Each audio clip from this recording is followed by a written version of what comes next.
기도하겠습니다. 사랑과 은혜가 풍성하신 주 여호와 하나님 아버지, 저희를 무한하신 하나님의 은혜 가운데에 살게 하여 주시고 이 아침도 그와 같은 주님의 사랑을 느끼며 시작할 수 있도록 저희를 인도하여 주심을 진심으로 감사드립니다. 하나님께서 저희들의 삶과 걸음걸음을 주장하시사 지난날 하나님께서 보호하시는 가운데 살게 하시고 또 때로는 저희들이 세상에서 여러 가지 유혹과 시험을 만날 때에도 하나님께서 피할 길을 내시고 그리고 이겨낼 수 있는 힘을 주신 것을 기억하며 감사를 드립니다. 오늘도 그와 같은 날이 되게 하여 주시옵소서. 오늘도 오직 하나님의 거룩하신 은혜만을 바라며 성도들이 걸어갈 때에 날마다의 삶 속에서 함께 하셨던 것처럼 오늘 저희들의 걸음 가운데에도 저희들 함께 하시는 은혜를 누리게 하여 주시기를 간절히 기도하옵나이다. 하나님, 때로는 병약하여서 때로는 삶의 여러 가지 어려움 때문에 혹은 아름다워야 할 저희들의 믿음의 시선이 무언가에 가리워져서 또는 깨어진 관계로 인하여 고통당하고 심려할 때가 참 많이 있습니다. 하나님, 그러할 때마다 다시 일어서지 못할 것 같은 그러한 큰 절망 가운데 빠지기 쉽사오나 오늘 저희들 가운데 새로운 소망이 되시는 성령 하나님의 은혜를 힘입게 하여 주시옵소서. 우리 성도들 가운데에 연로하신 어르신들, 병약한 성도님들 참 많이 계십니다. 하나님이시여 지키시고 돌보셔서 저희들의 연약한 몸이 하나님께서 주신 은혜와 믿음을 가리는 일이 없게 하여 주시사 날마다 믿음 위에 믿음을 더하여 주시기를 기도드립니다.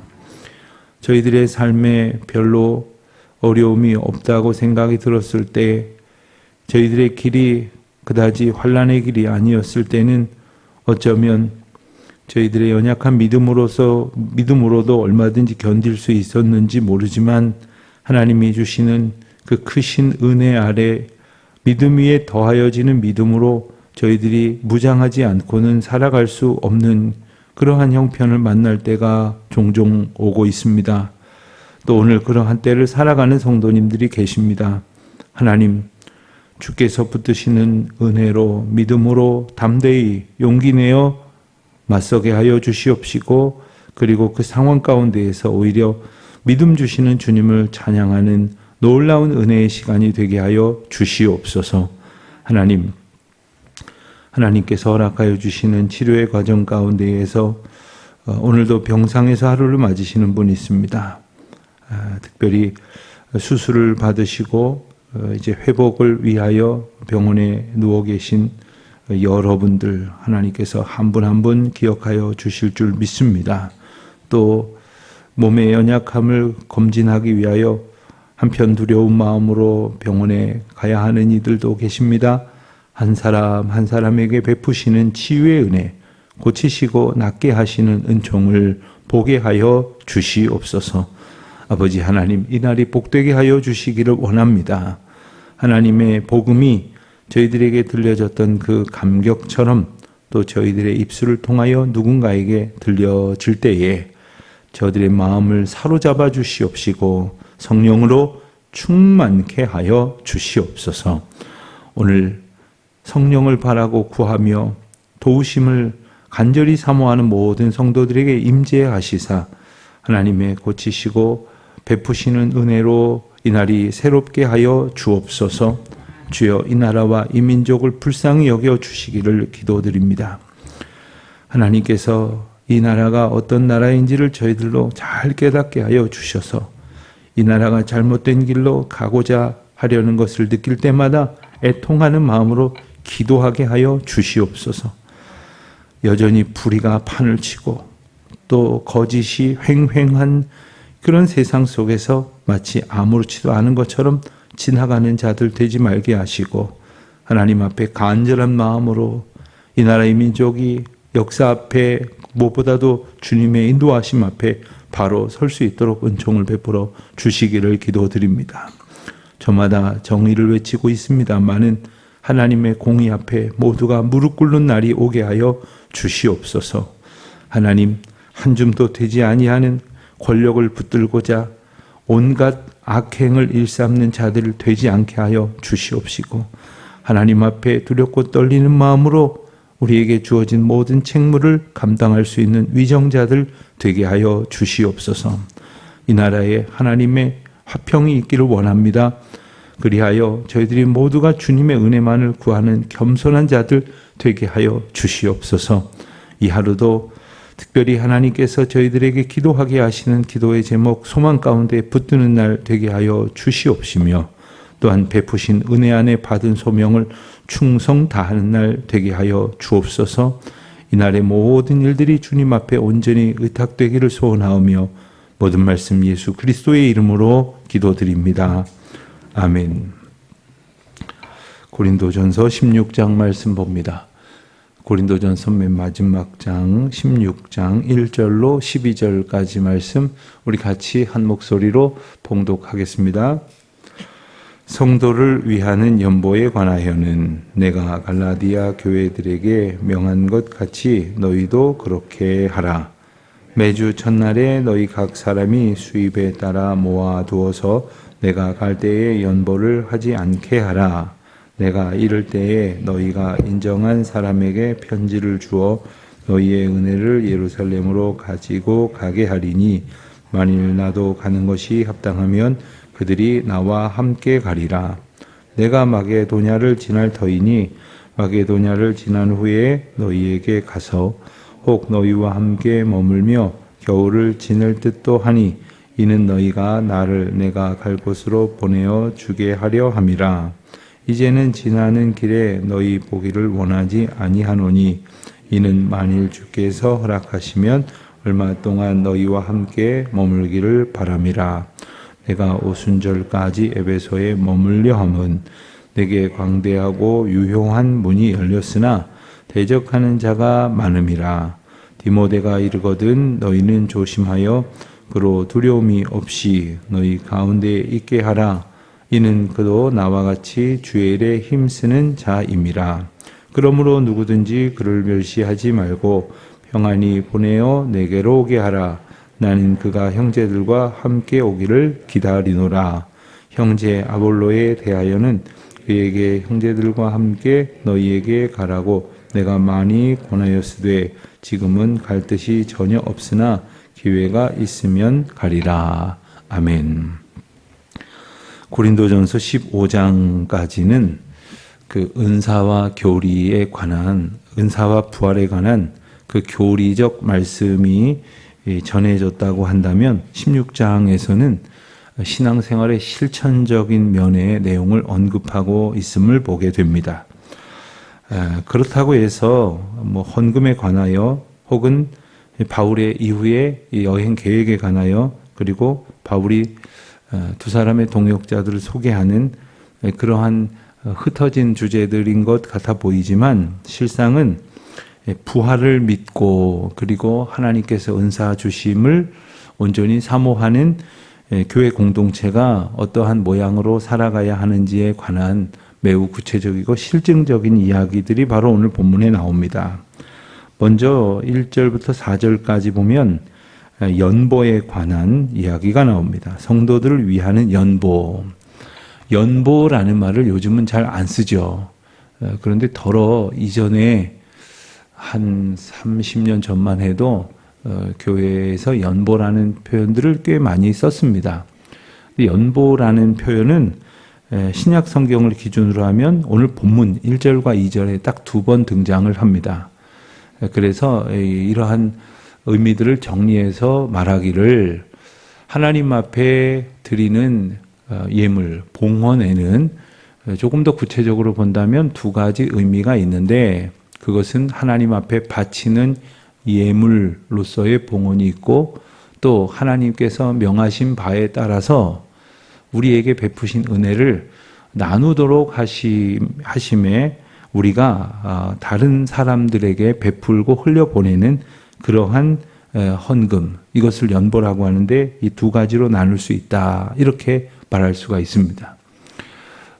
헬라어 성경으로도 나뉘어져 있고 영어 성경으로도 좀 구분되어 있고 우리말로도 이제 구분이 되어 있는데, 영어 성경에 보면 버전에 따라 좀 다른 표현들이 나오지만 현대적인 그 용어로 가장 적합한 표현을 빌자면 헌금은 offering이라고 많이 사용을 하고, 그리고 연보는 collection, collecting이라고 많이 사용을 합니다. 그러니까 하나님 앞에 바치는 것은 우리가 잘 아는 바인데, 이웃과 나누는 것을 목적으로 한 봉헌을 어떻게 하느냐에 관한 원리까지 지금 바울이 설명하고 있는 겁니다. 이 설명을 하게 된 이유는 이 헌금을 해야 될 일이 생겼기 때문입니다. 그것은 3절에 보는 대로 예루살렘으로 가지고 가려고 하는 상황이 되었던 것입니다. 당시에 지금 바울이 방문하고 또 편지를 보내고 전하는 이 고린도 교회를 비롯한 여러 이방인들 지역의 교회의 어떤 근원이라고 한다면 복음의 시작이 된 예루살렘 교회를 예로 들 수 있겠죠. 예루살렘 교회로부터 핍박에 의하여 교회가 사방으로 퍼져나가게 되면서 안디옥으로, 그리고 안디옥에서 다시 복음을 들고 이제 파송되었던 바울과 여러 전도자들에 의해서 소아시아의 여러 교회들로 복음이 전파되었는데, 지금 예루살렘 교회가 큰 환난을 겪고 있다는 것이 근본적인 이유였습니다. 그 자세한 이유를 보면 예루살렘에 큰 기근이 있었고 무엇보다도 교회가 엄청난 박해에 시달리고 있었습니다. 그것도 꽤 오랜 세월 동안. 이게 지금 유대 지역도 로마의 통치 아래 있었거든요. 근데 로마의 황제를 마치 신처럼 받드는 그러한 정치 체제 속에서 예루살렘 공동체가 추구하고 있는 이 신앙은 황제를 신앙하는 것과 정면으로 배치되는 것처럼 여겨졌기 때문에 특별히 그 근원이 되어지는 예루살렘 교회가 모진 핍박을 받았던 겁니다. 여러 가지 환경 속에 어려움을 겪고 있는 예루살렘 교회를 도와야겠다는 생각이 바울에게 주어졌고, 그리고 바울은 다니는 교회마다 이제 예루살렘 교회를 도울 방법들을 명한 것입니다. 그대로 너희도 그리하라, 이렇게 권면을 하고 있는 거죠.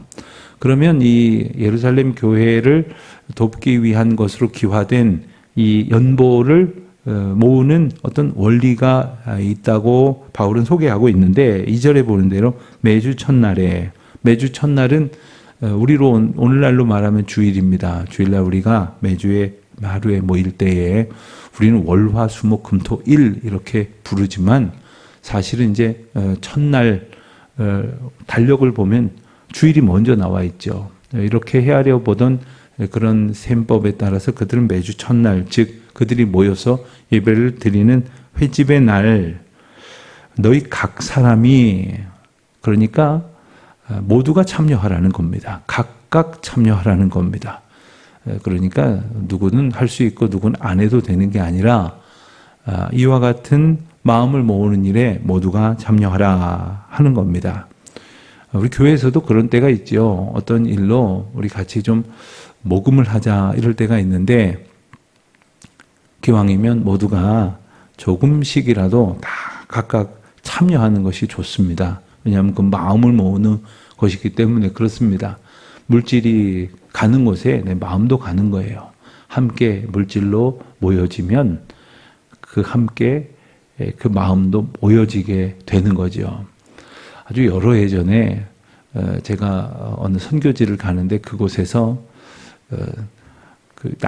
오래된, 우린 그래서 안 써서 집에 이렇게 묵혀두고 있는 그 스마트폰을 가져가면 그곳에 있는 그 선교사 자녀들, 이제 학교들이 있었는데 그곳에서 학생들이 유용하게 쓸 수 있다는 이야기를 듣고 집에 있는 전화기를 좀 가져오십시오 해서 한 보따리를 가져간 적이 있어요. 공항에서 절더러 이 휴대폰 중고장사 취급을 하던데, 그래서 가져갔더니 아주 잘 쓰게 됐어요. 그러니까 이 휴대폰 하나 집에 묵혀 있는 것 같지만 그거 필요하다면서요. 이것도 같이 가져 쓰시면 그들에게 도움이 되기를 바랍니다 하는 마음으로 가져오신 분은 한참 동안 그 얘기를 기억하고 함께 기도하면서 물으세요. 그 선교지의 형편에 따라서. 그런데 그럴 때 함께 참여하지 못했는지 안 왔는지 몰라도 함께 참여하지 않은 분들은 다음 주에 제가 돌아왔는데 목사님 어디 갔다 오셨어요? 이러더라고요. 우리가 함께 그 마음을 모으는 일에는 기도도 모으는 거고 그리고 사랑도 모으는 것이고 무엇보다도 사명에도 동참하는 겁니다. 바울은 지금 단지 예루살렘 교회를 불쌍히 여겨서 이러는 것이 아니라 이제 이방인의 교회와 예루살렘 교회가 사실 다른 교회라고 이방인 공동체와 유대인 공동체로 서로 친해질 수 없는 것이라고들 여기는 일반적인 통념을 깨서 하나님 나라의 은혜 가운데서 하나가 된다고 하는 사실, 서로 돕고 연합하고 중보하는 그러한 나눔의 실천적 의미를 일깨워주는 차원으로도 이 이야기를 하고 있는 거죠. 또 한 가지 원리는 2절에 보면 수입에 따라라고 말했습니다. 그러니까 각자의 형편에 따라 참여하라는 겁니다. 이건 뭐 일괄 거두는 세금이 아닙니다. 마음을 모으는 겁니다. 그런데 내게 좀 여유를 갖도록 하나님께서 복 주셨다면 조금 더 내어놓을 수 있어야죠. 어떤 사람들은 그럴 때마다 이런 불평을 하는 이들이 있다고 합니다. 왜 나만 매일 더 많이 내느냐고. 그럼 제가 속으로 그런 생각을 해요. 그럼 조금 내는 형편으로 살고 싶으시냐고. 예.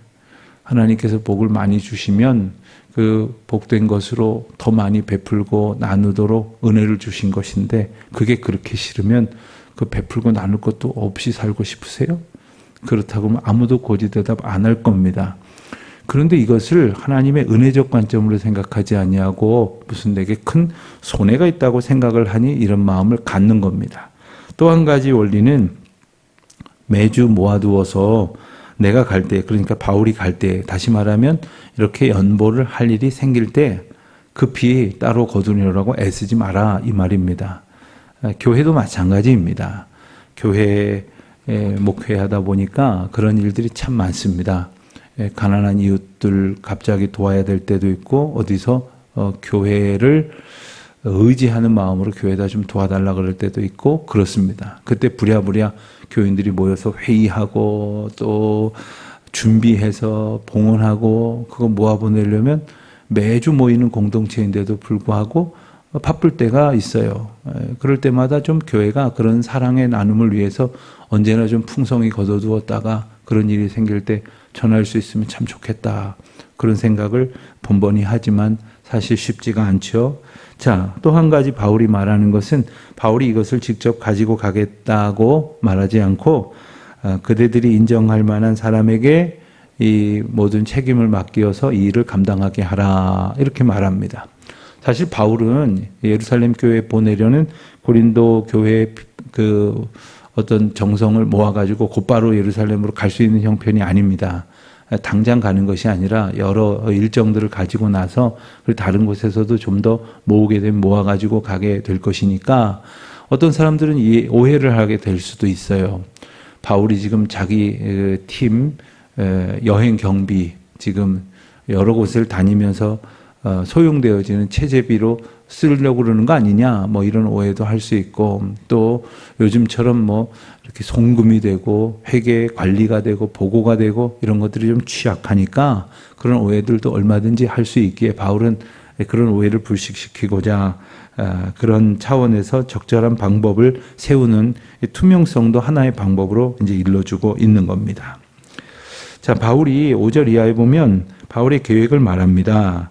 마게도냐를 지날 터인데 마게도냐는 지금의 이제 그리스 북부 지역을 말합니다. 그러니까 그리스 북부 지역, 터키 북부 지역으로부터 그리스 북부 지역에 이르는 그 길로 이렇게 다니다가 마게도냐 지역을 지나면서 고린도 교회에 들렀다가 겨울을 지낼 수도 있겠다. 지낼 계획도 가지고 있는 겁니다만은 7절 하반절에 보면 주께서 허락하시면 얼마간 머물기를 원한다. 이렇게 말을 합니다.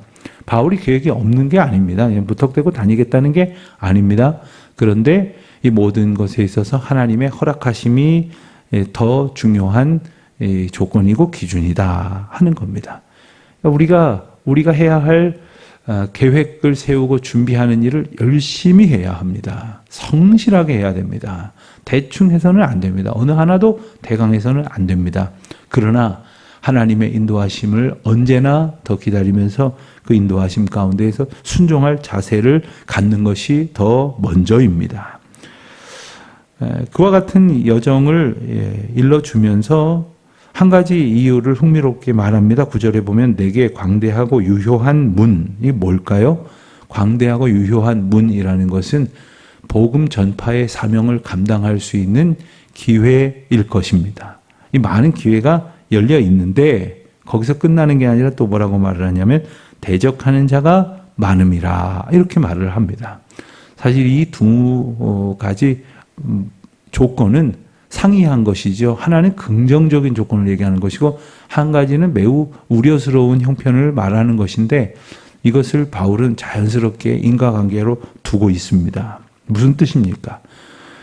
현실적으로 어려움은 얼마든지 있을지 모르지만 하나님께서 내게 이 귀한 사명을 감당할 문을 열어주셨다라는 뜻입니다. 여러분, 그런데 많은 분들이 흔히 생각을 하기를 어려움이 많으면 그건 하지 말아야 할 일이거나 혹은 어려움이 많으면 하나님의 뜻이 거기에 없나 보다 이렇게 생각을 하는 경향이 있습니다. 또 반대로 어려움이 없으면 그것은 하나님이 인도하시는 길이라 이렇게 생각을 하는 경우도 있습니다. 그러나 여러분, 어려움은 언제든지 있습니다. 어쩌면 하나님이 원하시는 그 일, 하나님의 인도하심의 역사 가운데에서 당장 감당해야 될 그 정말로 긴급하고도 귀한 일 가운데에 더 큰 시련이 있는 것이 영적 원리입니다. 사탄은 가만히 있을 때는 우리를 괴롭히지 않습니다. 열심히 하나님의 일을 감당하려고 하면 할수록 괴롭힙니다. 저항은 더 거셉니다. 가만히 서 있으면 아무 저항도 안 받지만 빠르게 달리면 저항을 맞습니다.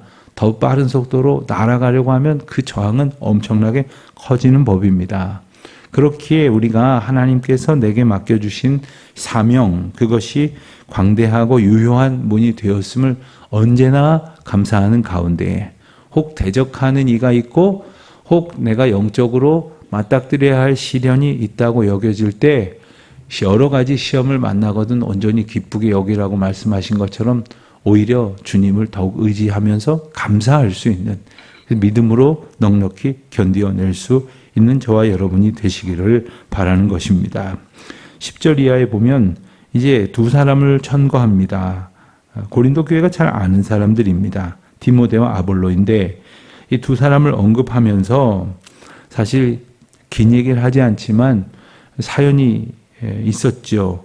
디모데는 바울이 이렇게 여행 중에 동행하였던 바울의 아들처럼 여겨졌던 존재인데 그 디모데가 바울에 비하면 아주 연소하거든요. 그러니까 사람들이 바울을 대하듯이 디모데를 결코 대하지 않았습니다.